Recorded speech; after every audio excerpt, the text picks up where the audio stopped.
Manila and Tokyo have agreed to start talks on allowing Japanese military aircraft and naval vessels to use bases in the Philippines for refueling and picking up supplies, Philippine President Benigno Aquino has said. The move would allow Japan to extend its patrol range deep into the disputed South China Sea. "We will be starting discussion on this," Aquino said at a news conference in Tokyo on Friday during a state visit to Japan.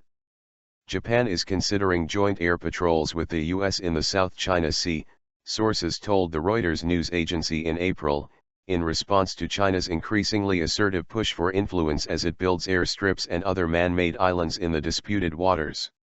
A visiting forces agreement, VFA, would clear the way for the Japanese military to use Philippines bases on a rotational basis, similar to the way the U.S. does now.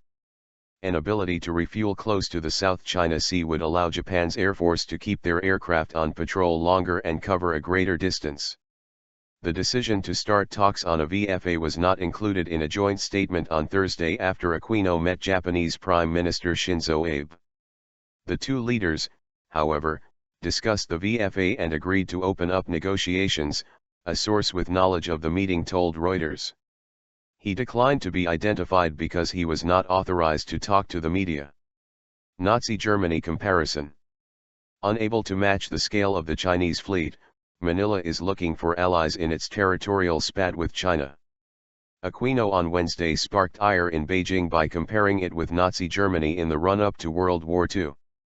If somebody said stop to Adolf Hitler at that point in time, or to Germany at that time, would we have avoided World War II?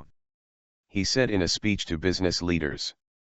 Tokyo is concerned that Chinese land reclamation projects in the South China Sea will expand Beijing's influence in a region through which about $5 trillion of seaborne trade passes annually, much of it heading to and from Japan.